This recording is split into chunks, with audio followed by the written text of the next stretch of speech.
Hello, everybody. Good morning or good afternoon, and welcome to this Sparring Partners on Rethinking AIOps. It's all about the data. And this is a Sparring Partners that it's in a series that I'm doing on AI, automation, and all the surrounding topics. And you can see, I'm going to send you a link soon to previous Sparring Partners. And this fits very, very well into this whole series, which is going to then be part of a report that is going to come out very soon. And the reason for that, it's because and the reason why I'm writing this report is to go beyond the hype and to talk about what is that we can actually do to get AI and automation off the ground. And IOPS is crucial to that. But not only that, it's really crucial in trying to understand how we can get it to work. So to go beyond the sort of the high level general sort of this is good, this is going to be a major change, but how do we actually get it to work? And this is what we're going to talk about today, is that in order to get it to work, we need to kind of go back to the basics, to data. This is kind of an old school kind of the thing that has always been there, but we're not being able to use as well as we could. And so I am very excited to have Rick Fulwiler here today to talk to me, and to all of us, to talk about how we can actually get IOPs to help us in a concrete way. So Rick Fulwiler is the Chief Solution Architect at NETSCOUT, and he has huge amount of experience in getting all of the bits together. And so we will go and okay, before we start talking, a few housekeeping. As many of you know, because you've been already on Sparring Partners, we do not have a Q&A at the end, but we really want to hear from you. So feel free to either send us questions in the Q&A or to chat and tell us what you think through the chat. You can chat to us or to everybody in the audience as well. Don't wait until the end. The sooner you get your questions in, the more likely you are to have them answered, because we will just weave them in our discussion. And really, that's all there is. So with that, we can get started. And I would like to welcome again Rick and ask him to tell us what he's doing at NETSCOUT. Sure, Monica, I'm more than happy. And again, thanks for having me on the program today. I'm happy to give you a little bit of in the audience, a quick intro. So as you said, I'm the Chief Solution Architect working for the CTO here at NETSCOUT, generally focusing on data curation for AI pipelining and all things 5G standalone and analytics. So I came to NETSCOUT via the acquisition of Tektronix Communications back in 2015. With my last assignment with TechComs was Vice President of EMEA Sales out of our UK office. And then I've been repatriated back to the US and joined the CTO office here at NETSCOUT. So between NETSCOUT and Tektronix Communication, I have about over 18 years of service and about over 35 years plus, I won't go into the how much plus, in the telecom and datacom sector. No, absolutely. And that's an interesting background. And at NETSCOUT, you've been doing NETSCOUT before even AI became a thing.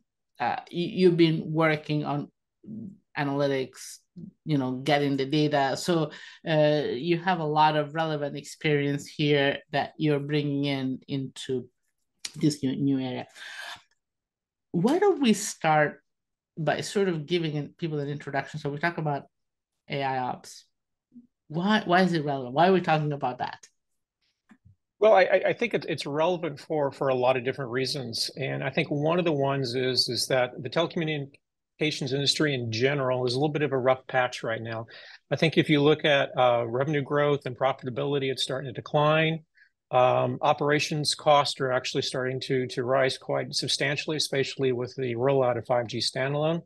So the question kind of becomes, how is the operator being able to operate more efficiently, drive down cost, and look for more and more efficient revenue pathways? So I think that the CSPs in general are looking at AIOps as automation technologies, obviously, to cut cost and also to boost productivity. I think the industry needs a new competitive kind of advantage or edge, if you wish. And I believe AIOps can help tackle some of those automation challenges and also start driving some untapped data monetization revenue streams for the carriers. And this is an area where we can learn from other sectors, industries, right? I mean, although, oftentimes we always think that telecoms are kind of so far behind everybody else, but that's not really true. We're not doing that badly, right? Or I don't think telecom is behind per se. Obviously AIOps kind of generated out of the traditional enterprise market space, and I think it has a little bit more of maybe a leap ahead in terms of how telecom has been leveraging. And in fact, telecom in general hasn't been known to leverage artificial intelligence or anything related to that until probably the last few years. But I think now, especially with the migration to 5G standalone, the more complex the network, we have a more cloud native kind of environment. We're starting to see the telecom starting to leverage this. And as I said, for the other reasons I pointed out, obviously they're looking at new automation technologies, they're looking at new pathways for revenue. And I think this is a good way to be able to leverage that, whether you're looking at just traditional AIOps or you're looking at leveraging Gen AI. Absolutely. And I guess, whenever you talk to any operator, or at least that's my experience, and they say, but we're special. We have high requirements, which is true. I mean, it's mobile networks, wireless networks, and generally networks are part of crucial infrastructures. You cannot, networks do go down occasionally, but it's really important. It's not, so to get AI in general, it just, you want to make sure, but it's also true that other industries as well have their own requirements.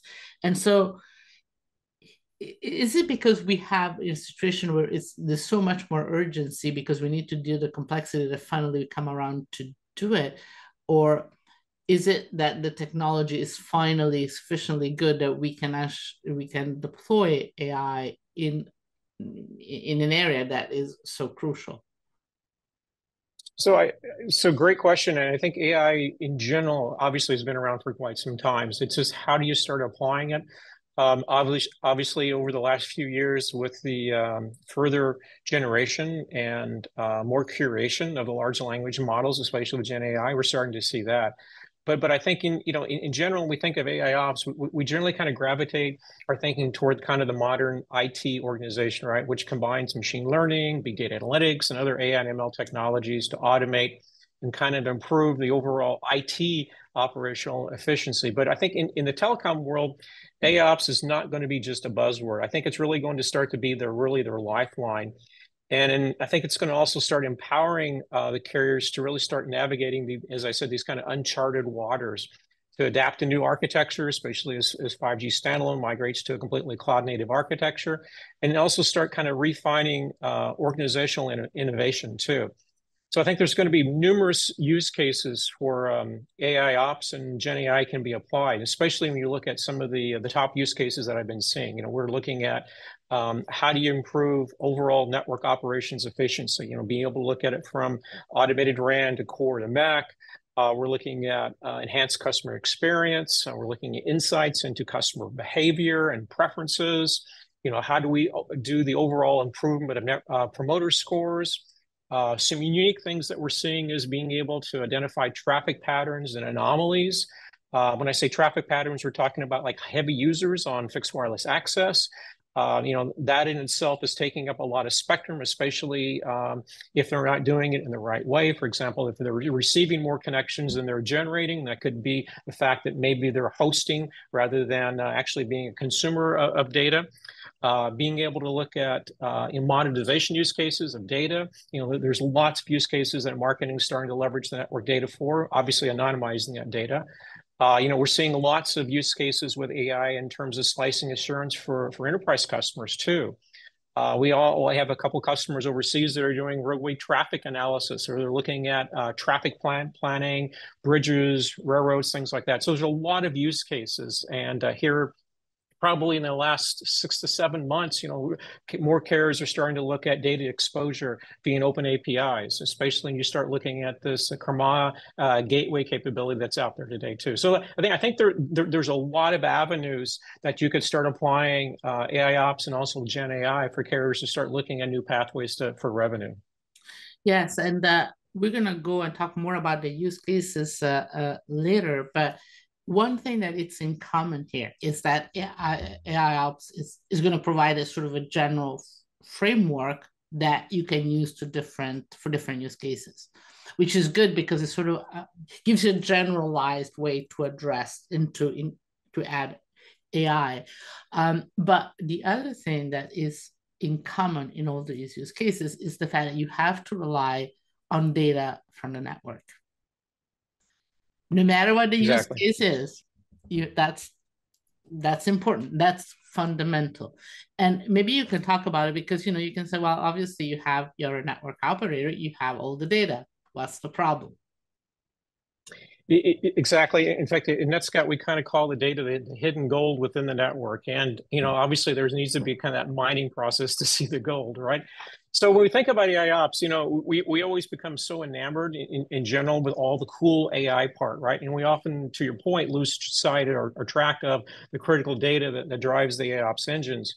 So, when you think about the 5G standalone network, the data is literally just that hidden gold, as I said. But it needs to be mined, and it also needs to be refined. So that same process that gold goes through, the mining of the gold and refinement of the gold. So it needs to be consumable and refined for the AIOps pipeline, and that's really the critical part of this. So we think back, we're not taking just network level data for network level data's sake, right? What we're doing is that we're trying to add context and meaning to the data and its relationship to other data that's being collected. So we're not taking just packet level data for packet level data sense and throwing it into a pipeline or into a big data lake and expecting some real magical outcomes to appear, right? I mean, I think in the past, especially a few years back, we've seen that, right? People have said, hey, I'm just going to grab all the network level data, throw it into a big data lake. I'm going to throw some data scientists at it, and really cool things are going to start happening, right? Well, unfortunately, we've seen that movie so many times over and over again, and it always ends the same. We're utilizing lots of resources, both labor and hardware, without the expected results. So what we're talking about is the data needs that important refinement process that I just talked about, just like the gold does too. So it needs that context. It needs the network quality that's being provided to each subscriber. It needs kind of that who, what, when, and where, along with what network conditions are happening and what network conditions are affecting quality of service. So you need also that end-to-end view too. You need the RAN, the MEC, the core visibility. You need it all packaged together because each individual element of the network affects overall subscriber experience. Whether it's a subscriber or whether it's an IoT device or whether it's an enterprise device attached to the network, it needs that end-to-end visibility. So what we do is we look at that end-to-end, we package that all together, we curate that data, we make it a consumable for the AIOps pipeline. Absolutely, and I guess that the question is, because of the cost of processing is going down, the capabilities are up. There is a tendency to be a little bit lazy, like well, we have all the data, let's just dump it. And in fact, that is not a question of cost, actually. I mean, eventually, yes, but the issue is that you need to find data that is relevant. So it's not that so much of the data is not accurate or whatever, it's just not relevant. And relevancy is not a trivial concept. What matters and what doesn't. So how do you find out? Because yes, you need to pick, but how do you do that? So I think a lot of the picking, to your point of what data is relevant, is related to our 40 plus years of telecom knowledge, be able to understand. When you think about solving a problem, especially if you're trying to understand, why we're seeing voltage issues in the network, well, sometimes you need to bring in radio experts from the RAN. You need to bring in voltage engineers.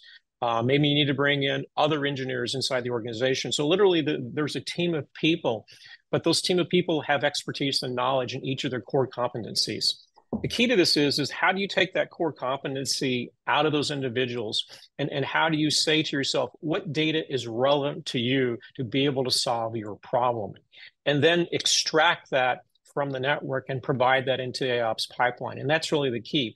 Is when we think about AIOps, it's a lot different sometimes than traditional service assurance. Service assurance needs a lot of data, obviously, and it also needs data for deep packet analysis, being able to look at all the relevant packets, which is fine. But sometimes there's this golden nuggets out of those packets that you need, which is relevant to solve the problems.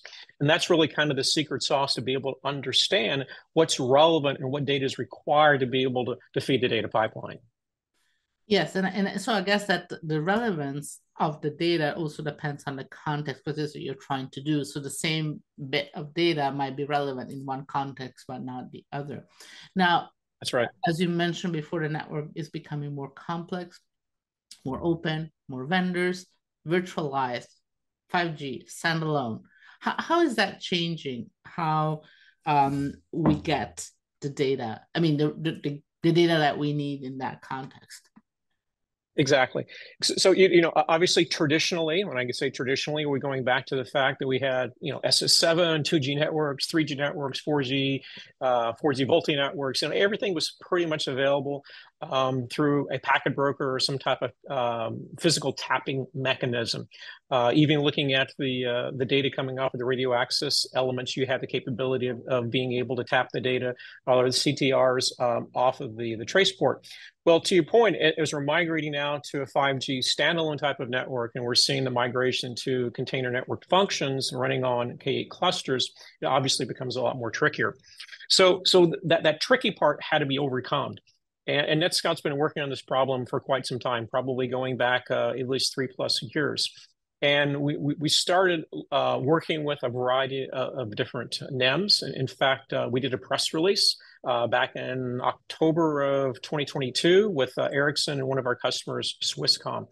And this was the first example of a true 5G standalone network, which was provided by Ericsson.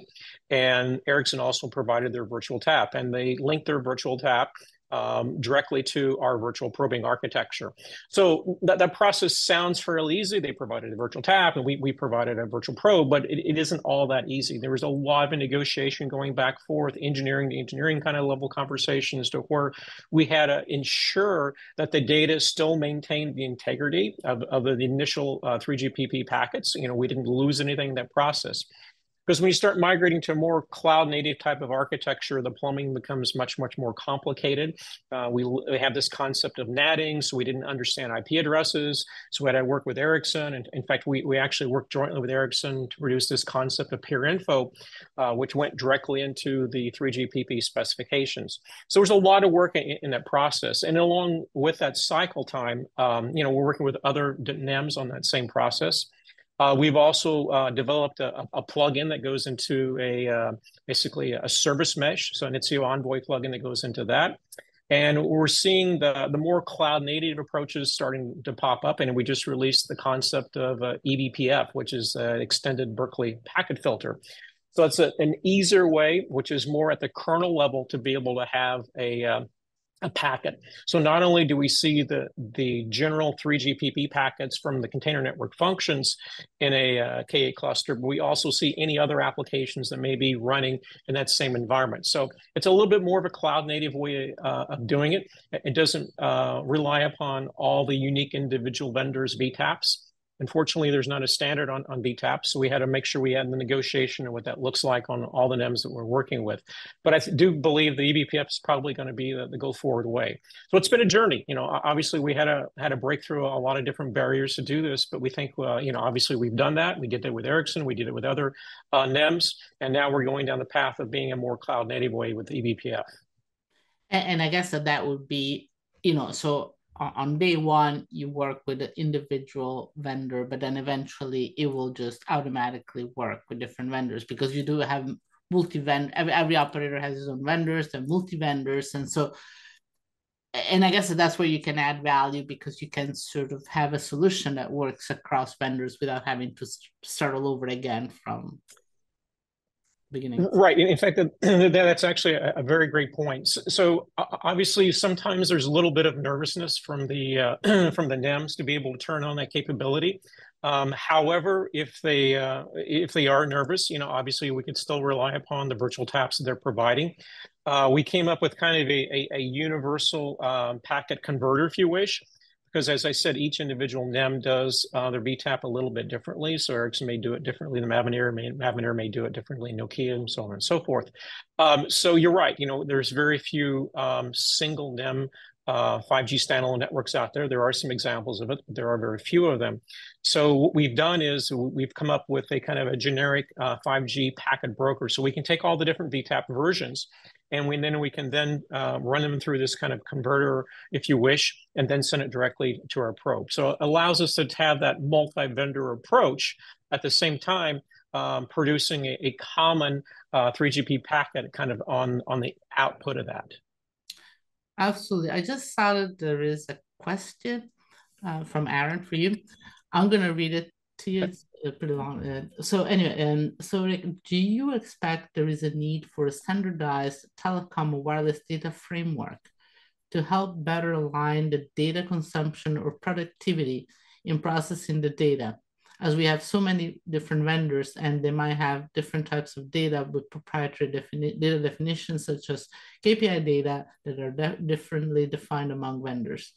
And would there be a body working on this above all operators, as one operator's data is not enough? Maybe a joint force of many operators willing to contribute to the data and get the benefit from it, and to generate something like a telecom GPT, which is, I guess, right.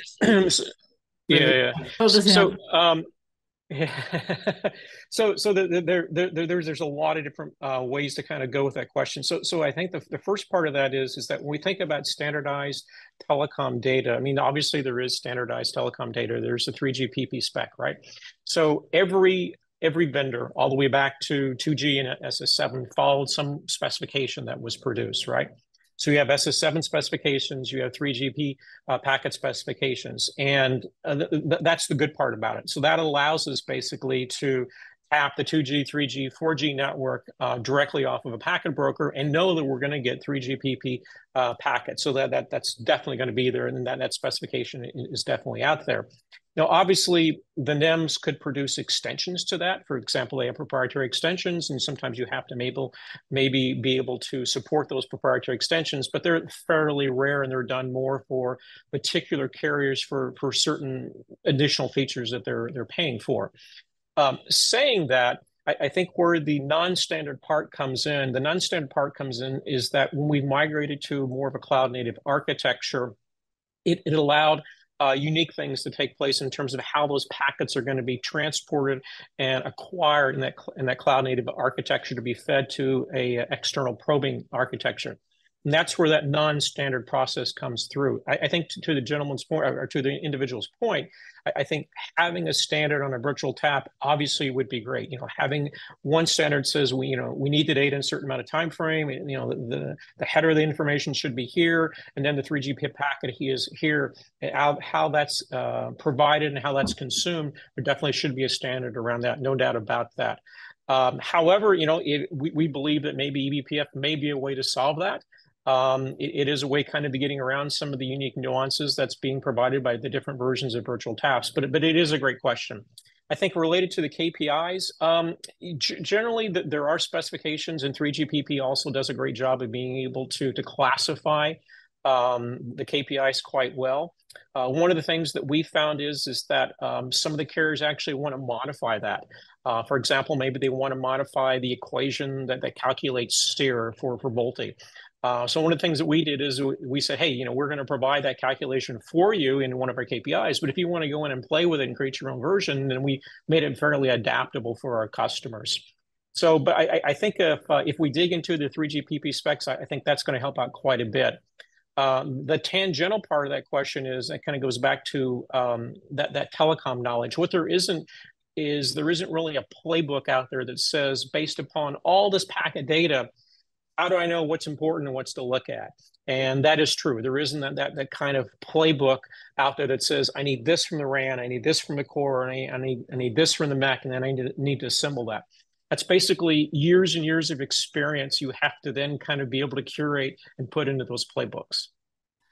Absolutely. And I guess that, standardization, I think, as you said, standardization provides the kind of fundamental for the basis, and then you can build on it. And then because, KPIs are, well, you have some basic ones, but you want to have more KPI, more metrics, whichever you want to call them. Now, let's sort of go back a little bit to AIOps and the how you curate data. How do you get there? What are the best practices? What is that you advise operators to do?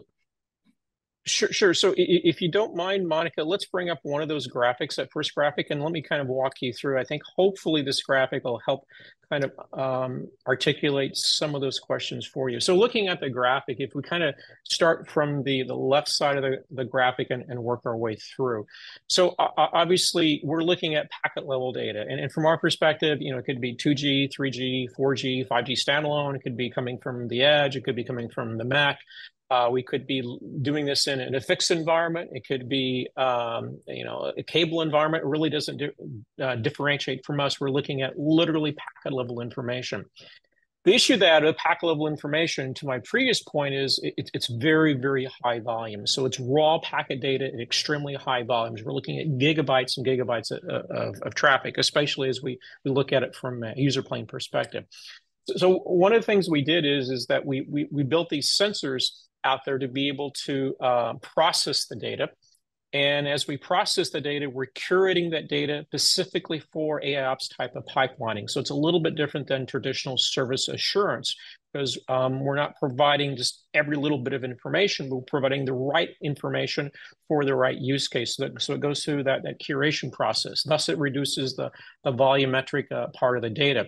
And then we're going through kind of a filtering process of filtering the right data and streaming the data to maybe different input filters for the ops engine. The ops engine may be running different types of use cases, so it may need different data for those use cases. So we can actually stream the data through Kafka-based topics or other mechanisms to be able to stream the data to the ops engine. So when we think about this, or we're speaking of kind of the curated data, or the curated aggregation and correlation, we can also kind of provide some embedded knowledge with a data set. So rather than just providing pure packet level data from an interface, I want the data provided with some context, as I said before.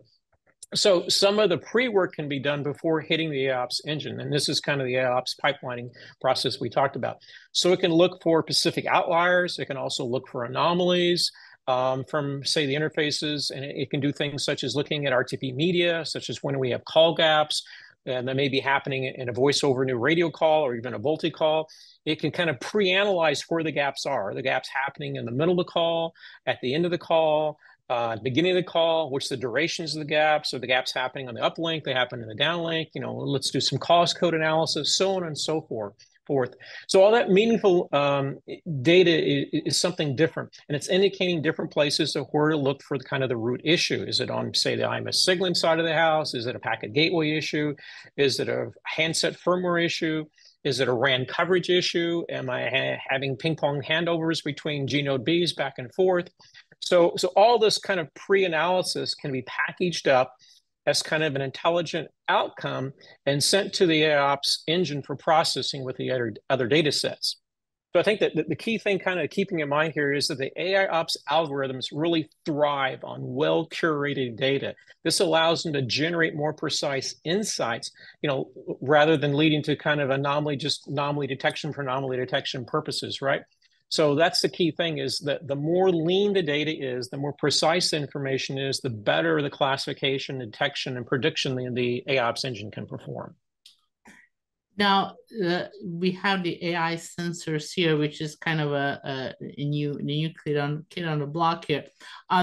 They seem to have or they might have two different functions. They can tell you what the network is doing, so help you with the real-time data, but also they can help you with forecasting because, well, you get the real-time data so that by putting it together with, I guess, with historical data, to predict what's going to happen. Is that right? Or not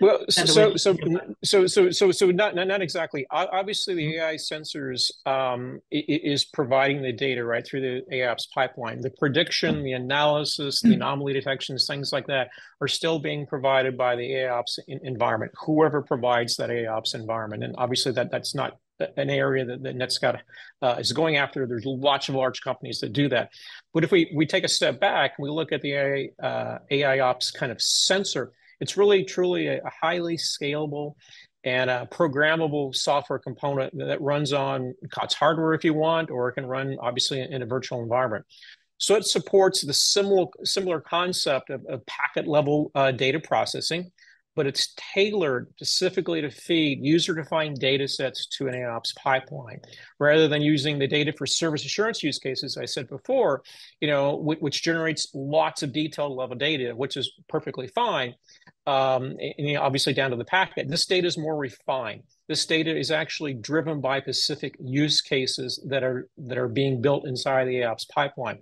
This is why when we look at the drawing, we actually have a feedback loop from the filtering and analytics that we're doing in kind of that streamer mode as the data is being curated and sent into the AIOps environment or the engine itself. We can actually then reprogram the sensors and say, hey, this data looks great, but can you also send me this? Or by the way, I don't need this, send me something else. So we have that constant capability to be able to kind of refine what we're looking for out of the network through these sensors. So it's not taking just every possible data set I can possibly send. I'm taking the right level data for the use cases. So we even can have a feedback loop back and from the AIOps engine. So we have a REST-based interface that allows the AIOps engine, again, whoever may provide that, back into kind of our streaming interface. And our streaming interface can then reprogram the sensors to provide which data they may need for those use cases. And it could be lots of use cases. So the streamer could be supporting hundreds of different types of use cases from the AIOps engine, but the engine is actually asking for that curated data to drive it more efficiently. And when I say drive it more efficiently, I mean, we're talking literally down to 1 minute granularity of data that can actually drive through that engine.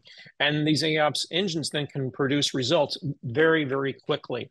So it's not long-term types of trending. It's actually being able to do fairly sophisticated prediction analysis and fairly quickly. So being able to drive what may take, say 20, 30, 40 minutes down to maybe 15, 10 minutes based upon how fast the data can hit the engine and how fast the engine can process it. Where do you put the AI sensors? So because you don't have too many or too few, I mean, so where does it make sense to have them? Because here they're all stuck in the same place, but I'd imagine you have that's not really in the physical network. Where is it? So right, and great question. So the sensors are placed at the standard 3GPP tapping point. So if you look at, say, a 5G network N1, N2, the user plane interfaces, obviously user plane direct traffic is extremely important along with the control plane. So you'd be able to monitor user plane traffic by tapping N3 along with the control plane traffic, which would be the N4 traffic, and then you'd also be able to tap the control plane traffic off the SBI. And this goes back to the conversation we had before about being able to have that virtual tapping or VPF to be able to tap the 5G SA SBI bus with the control plane traffic. So it's a standard kind of 3GPP tapping points you normally would have in a network. And same thing would also be relevant for a 4G network too. So it's the same similar types of tapping points. But these sensors are much smaller scale. It's traditionally only software, and the software again is monitoring data, but it's monitoring the packet level data for very specific things that's being asked for by the use case. Absolutely. What is the best case that illustrates this whole framework? Okay.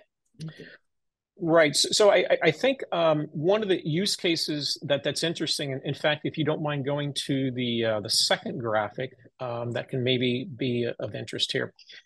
So the unique thing about this second graphic is that as you kind of walk through what we've seen in the 3GPP specifications, especially as this concept of NWDF migrated as it was introduced in release 15, then in the 3GPP spec release 17, MWDF has been kind of deconstructed into 5 separate, what we call kind of sub-functions, right?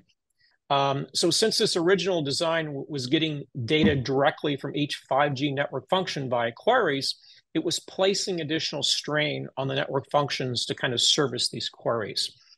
So the approach on this slide is leveraging AIOps to fulfill those use cases, and obviously even beyond the normalized NWDF use cases, but while feeding this curated data via the AIOps pipeline. So the interesting thing about this is that this kind of architecture we're talking about here can provide the exact same level of use cases that the NWDF was spec'd out to have, but it doesn't provide for this kind of more monolithic type of architecture it needed to be able to support that.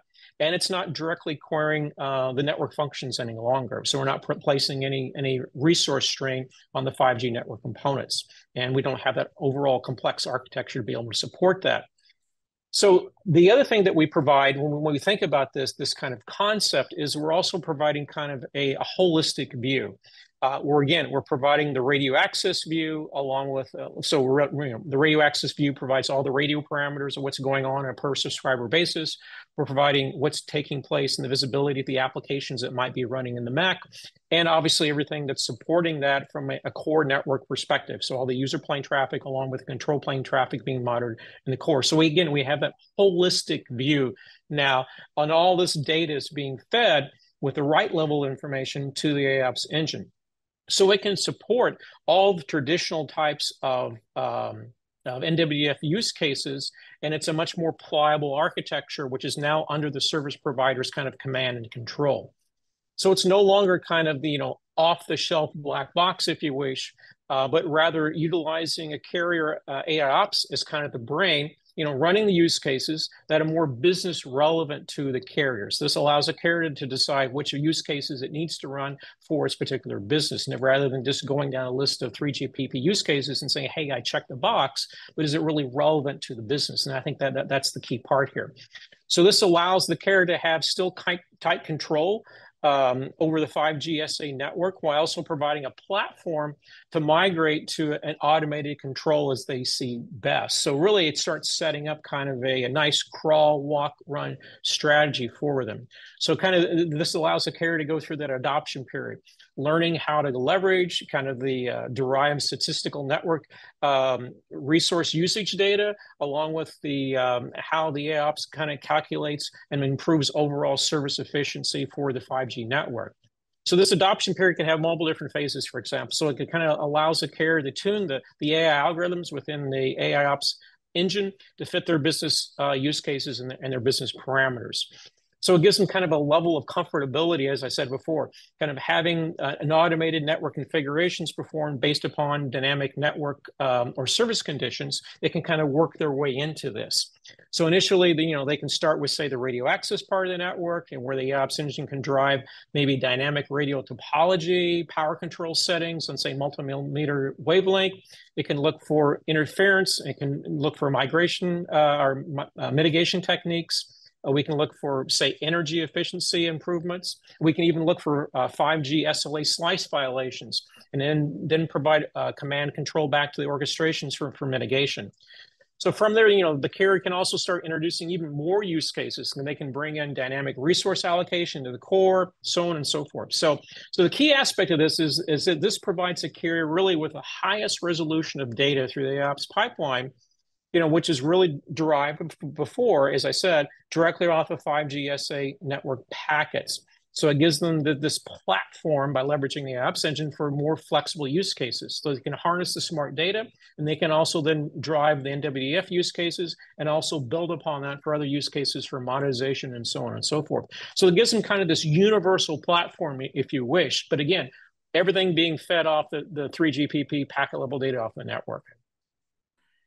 So what this seems to suggest, this is kind of like, you see the NWDF, the sort of the basic. So like that's how you get started. That's how you learn. Because I guess when you think about AIOps is that you have to learn. It's not, you can't just do it. You just need to go through a learning process, get the right data, but also gradually improve. So do you see this as the sort of like the first step, and then you spin out into other, or is it? Right. So I think obviously the NWDF is just one example. It may be a little bit more of a broader example because it also checks some boxes.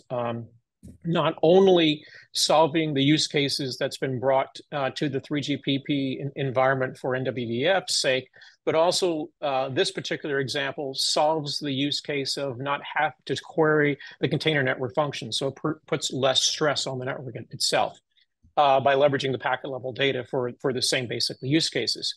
However, I think everything needs to be relevant to the business. So I don't want to just throw AIOps out there if I don't have business relevant use cases.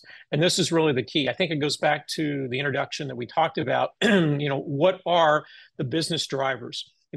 How can I secure my network? How can I make my customers happy that they're using the network? How can I improve NPS? How can I look for other revenue opportunities by leveraging AIOps? I think that's the key thing. So when you think about how do I use it, the question is that, how can we make the network more efficient? How can we leverage it for automation? And how can we leverage AIOps for revenue generation? If you kind of think in those kind of pathways, then you can start building use cases behind that. Then as you build those use cases, you'll now start coming up with what data is going to drive that. Then you can program the AIOps sensor to drive that data through your pipeline. Now, this is really an important point in terms of, it's all good because we all love the technology. So we like to have it implemented. But the question is that, does it make sense? Does it deliver the value that you're looking for? So I have sort of a two-side question is, what is that operators look in terms of value? What is that they need? And what is that you can help with? So there's two things, is that what is that you want and what is that you can realistically get?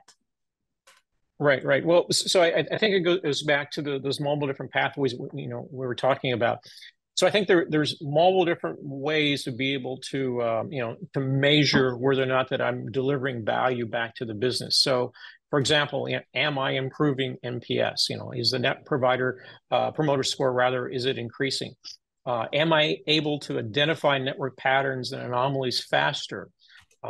Is my mean time to repair dropping on average by each individual reported incident?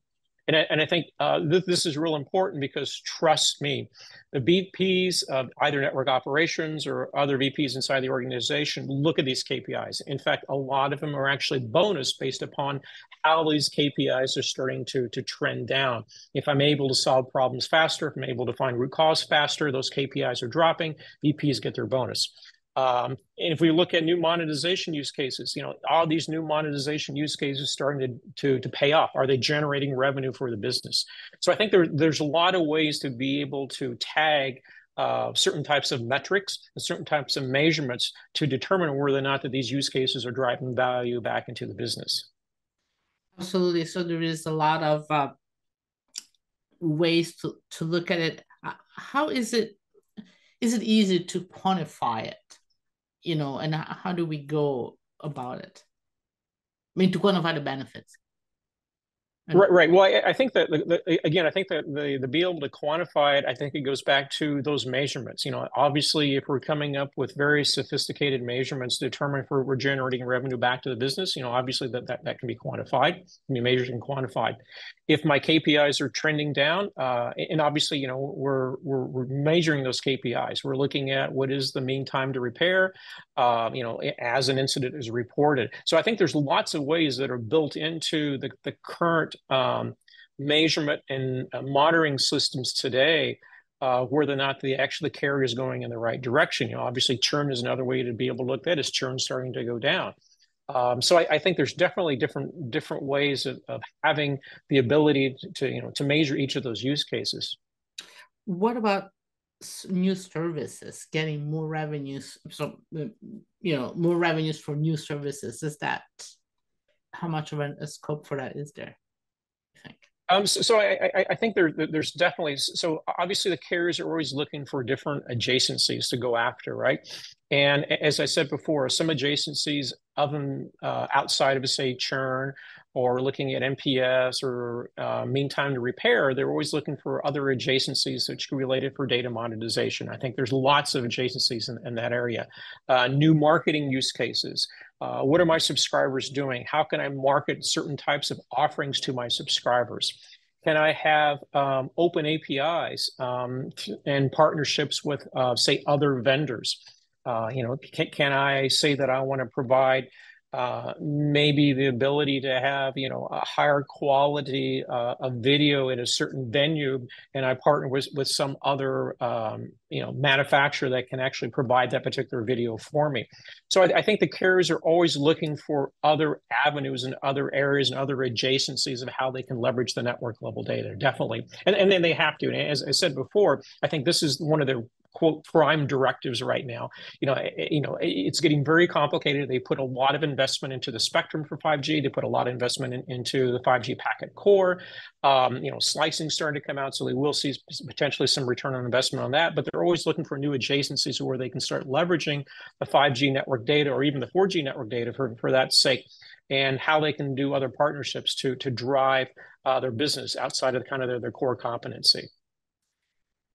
Okay, we have another question on Gen AI, which is obviously a topic that elicits a lot of a lot of questions usually. So the question is as follows: NETSCOUT is heavily utilizing the data coming from the network to do the data mining.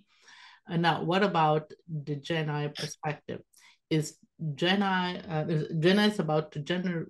It's about generating the data. Would NETSCOUT look for any approach based on Gen AI? Is there any use case from your point of view to use Gen AI applied to RAN? And do you see any new trend for operators to seek AI solutions using Gen AI? That's it's a very wide question, but let's get started on that. Sure. Yeah. I think that's actually a really great question. So of course, I mean, I think Gen AI definitely has a place. So there's no doubt about that. And I think there's many examples we've seen probably in the last few plus months of press releases where carriers are actually putting down serious sums of money with companies that are delivering large language models for Gen AI. And some of these, some of these carrier customers are targeting kind of customer experience use cases, which is fine. I mean, but that's kind of a broad level statement. So it depends upon, where they're going to start leveraging this for customer experience. Obviously this could be in call centers. It could be, first line, second line support in terms of customers. But I think that there's definitely use cases around that. Definitely, I believe that large language models are going to have its place. But the key to this is going back to this concept of how do we train and how do the large language models learn from incident knowledge, right? So there's always constantly this feedback loop, right? And they still need, as I said before, they still need the curated data that kind of drives this overall environment.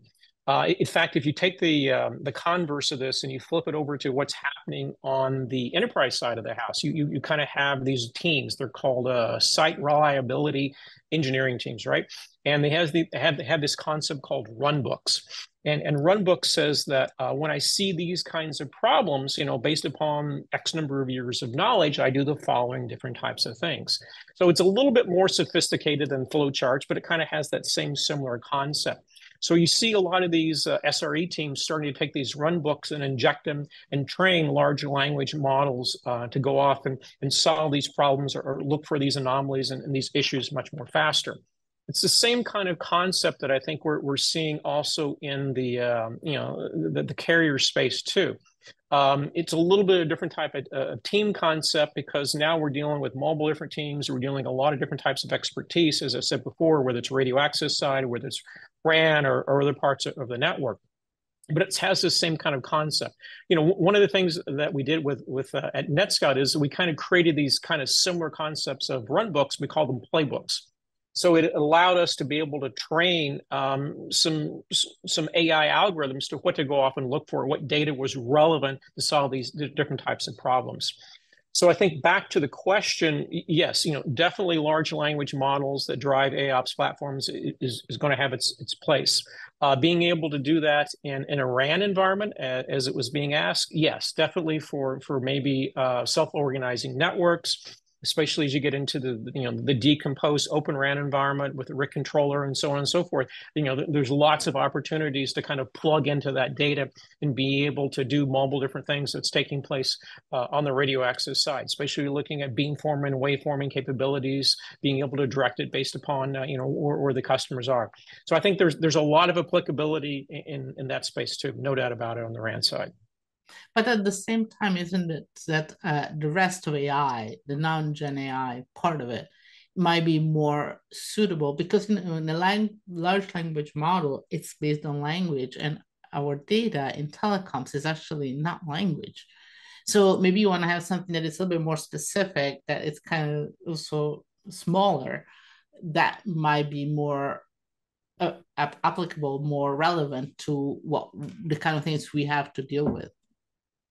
Exactly. I think it's a great idea because you've hit on exactly why when you look at it from an enterprise perspective, they're kind of taking this concept, as I said before, these run books, and they're now taking these run books and trying to put them into kind of a large language model that's applicable to be able to train kind of the Gen AIOps environment. So I think we're starting to see that a little bit more. As I said, we're building the kind of these playbook concepts ourselves, which it could have some applicability to start training some LLM models, definitely. But you're right. I mean, you're taking packet level information, you're pulling key nuggets out of that packet level information, but you need to know what to do with it, right? And that's the key kind of secret sauce. You need to have that knowledge. You need to have the telecom level experience to understand what's important, what's not important. And that's really the key that brings this all together. So obviously the data is golden, but having an additional knowledge on top of that is such critical too. Now, let me ask you sort of like go back to the beginning and back to AI ops. Why do you decide to go down that path? What kind of need you hear from your customers or internal? What made you decide to go that route? Right. So I think, in general, NETSCOUT's kind of taking more of a strategic focus on being kind of an AI data provider and streamer, streaming the data, obviously, providing the data, curating the data, and streaming the data to the AIOps engine.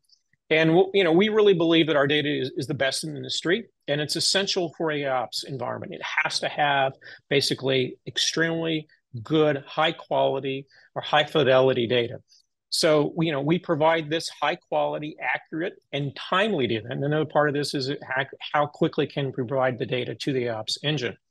So, it goes back to kind of the original saying, it's garbage in, garbage out, right? So you have to have this high fidelity data to be able to deliver really high quality output. So, at NETSCOUT, we believe that combining kind of the NETSCOUT level data with, the complementary network application and subscriber data provides really a greater quality of data to the AIOps environment. So rather than just kind of moving data around into the pipeline like other solutions in the ecosystem, we actually are now providing curated, targeted data feeds from kind of deep packet inspection at source. So we're delivering these metrics and this data into more of a real-time environment. So this eliminates kind of that data bloat environment. This is one of the things that some of our customers said is that, we don't want to take all the data. We want to take very specific data, and we need this specific data being able to be curated so it can drive the AIOps engine much more efficiently. And the AIOps engine needs to make decisions in almost near real time once it receives that data. So it can't be sifting through terabytes of data. It has to have well-curated data. At the same time, the customers were saying, we don't want to impede what's going on in the service assurance environment too. We don't want the fact that we have business critical applications that are driving this AIOps environment for monetization, for other things that we're coming up with, be impeded by the fact that we may have a network outage over here, and people are using the service assurance troubleshooting system. They're doing deep packet, deep dives into packet level data. They're pulling tons of telemetry off the probes. We have lots and lots of people, maybe even potentially hundreds of people looking at this data. We may have to call in the NEMs. So what we want to do is we don't want to compete for that same level data. We want to have a clean data stream and specifically curated for these specific use cases. So that's one of the reasons why we came up with this. And it really was from the conversation with multiple different customers where we thought, yeah, you're right. You need that level of visibility. You need that clean level of data to drive these new initiatives for you. Now, since you mentioned real time, I always ask this question. What do you mean by real time? Because again, depending on the use case, what is real time is different. Could be milliseconds, could be minutes, could be hours. How do you go about that? Right. So it's a great question. So in general, the real timeness is down to 1 minute data.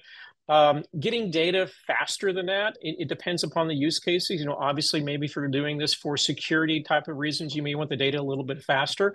But if you're doing it for data monetization, if you're doing it for looking at anomalies that are taking place in the network, most of the customers are coming back saying, if you can provide 1 minute level data, that's perfectly fine for us. So yeah, and I guess it then depends on the use case might be different, but that's kind of like a good exactly. Now in terms of adoption, you hear you hear some of the surveys and it seems like everybody's already doing AI ops, and it's like not really. I mean, they're just starting to and adopting it. Let's just talk about, sort of to be realistic, what is that you see or you hear from operators being the challenges there? What is that? They say, yeah, it's good, but what are the concerns here that you see? That you hear yeah. So I think Monica, early on in the opening, the carriers need a pathway to start reducing cost and increasing revenue. And from the recent press releases, the carriers are actually investing pretty heavily in AI ops and Gen AI. So that's definitely taking place. I mean, there's no doubt about that. I think the good part about that is that a lot of them that are doing this are also customers at NETSCOUT. So we feel pretty good about that. And they definitely say, hey, we need this curated data. We have to have this curated data. We're putting so much money and so much investment in AI ops and so much investment in this Gen AI technology. The data is so important to drive these machines. And that's definitely paying off for us. And I think it's definitely paying off for our customers. So obviously, this is this concept of AI sensors and what we're doing with the streaming capability and feeding the AIOps engine.